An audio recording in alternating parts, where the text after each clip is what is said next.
वर्तमानपत्रामध्ये बातम्या आल्या नाहीत, टीव्ही मध्ये बातम्या आल्या नाहीत, म्हणजे असं तुम्हाला वाटतं का की तिथली परिस्थिती कोणाला माहित नाही?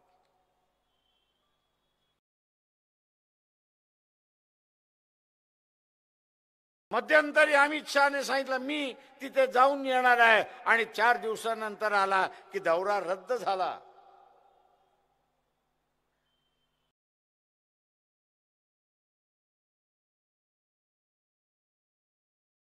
कारण का खुफिया खात्याने सांगितलं की आम्ही तुमच्या आयुष्याचं शाश्वती देऊ शकत नाही.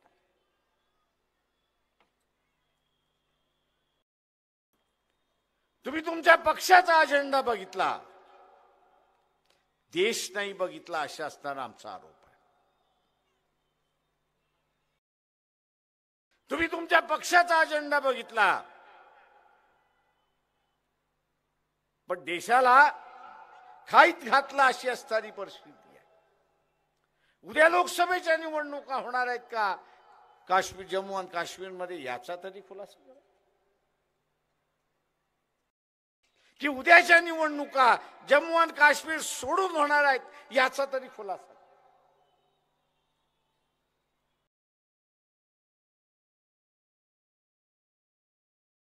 आणि उद्या जम्मू आणि काश्मीर सोडून तुम्ही इलेक्शन घेणार असाल तर जगाला तुम्ही काय सांगताय?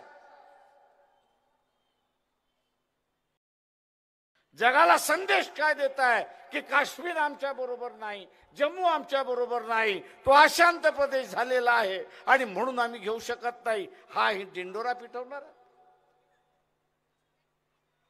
काय? तर आम्ही असणारा विश्वगुरु होतो. अरे पहिल्यांदा गल्लीतले गुरु व्हा आणि मग विश्वगुरु व्हा.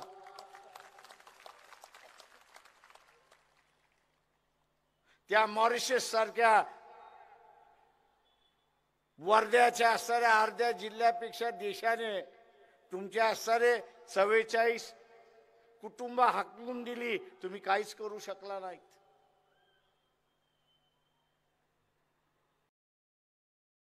त्यांनी सांगितलं तुमची आर्मी घेऊन जा, आम्ही काहीच करू शकलो नाही.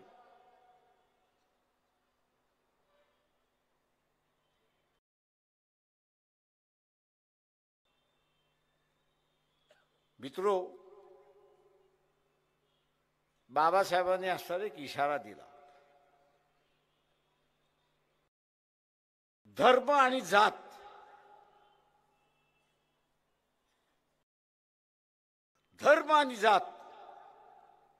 हा ज्या दिवशी या देशाचा राजकारणाचा पाया होईल, ज्या दिवशी या देशाच्या राजकारणाचा पाया होईल, त्या दिवसापासून विनाशाची सुरुवात होणार.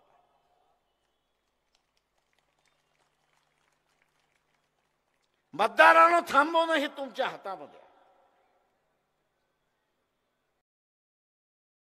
हा विनाश थांबवणं हा तुमच्या हातामध्ये आहे. आज जसं काश्मीर झालं,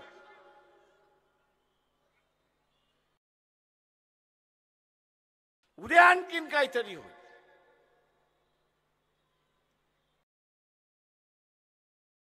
ते इथे म्हणतात आहेत की आम्ही असणारा NRC लावतो.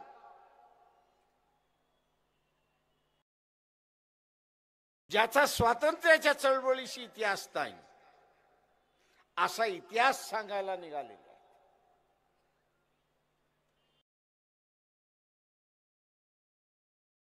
या देशामध्ये पिंडारी म्हणून जुन्या जमान्यात ओळखले जाणारे या देशातली 20% लोकसंख्या होती, आणि ती आजही आहे.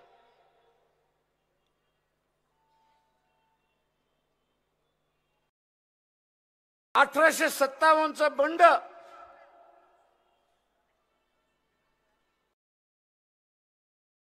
हे शमलं गेलं, पण हा पिंडारी कधी ब्रिटिशांच्या हाती आला नाही. हा पिंडारी जसा ब्रिटिशाच्या हाती आला नाही, तसा आदिवासी सुद्धा त्याच्या हातामध्ये आलेला नाही.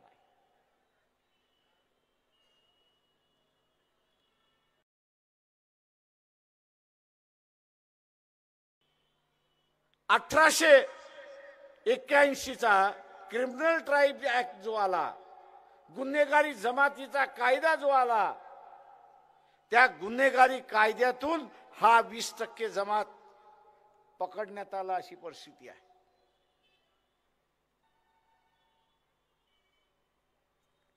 देशाला स्वातंत्र्य 1950 साली मिळालं, पण ज्यांना या पिंडारींना कॅम्प मध्ये ठेवण्यात आलं होतं त्यांचं स्वातंत्र्य हे 60 साली आलं अशी परिस्थिती आहे.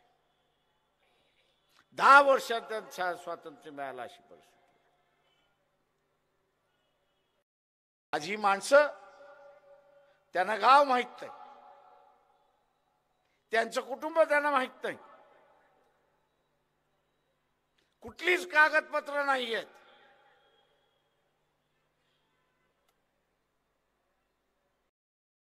कुठलीच कागदपत्र त्यांच्याकडे नाही आहेत. आणि उद्या तुम्ही एनआरसी लावायला जाणार असाल तर हा जो पिंडारी आहे, हिंदू आहे, स्वतःला हिंदू म्हणून घेतोय, त्याला तुम्ही पुन्हा जेलमध्ये ठोकणार आहात.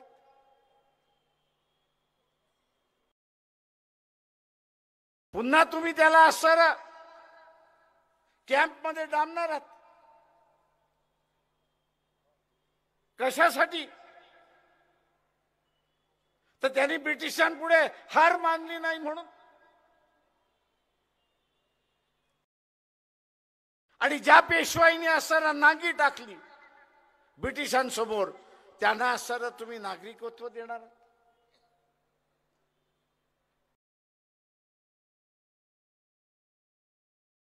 आणि म्हणून मी आपल्याला सांगतो,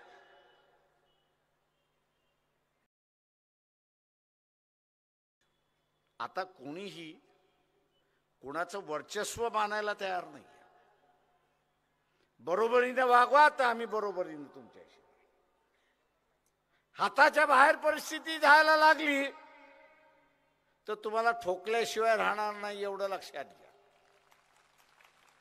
आणि आज तेच दिल्लीमध्ये घडतंय. त्या शेतकऱ्यांनी पोलिसाला सांगितलं, तू अडव, तू अश्रू दूर सोडतेस तेवढं सोड, त्याच्या पुढे जर गेलास तर तुला बडवल्याशिवाय मी राहणार नाही. आणि नंतर ज्यांनी आदेश दिलाय त्याला मी बडवल्याशिवाय राहणार नाही, लक्षात.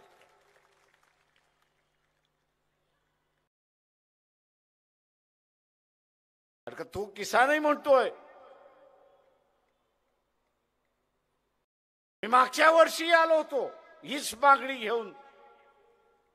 तुम्ही मागणी मागितली नाही, मान्य केली नाही, म्हणून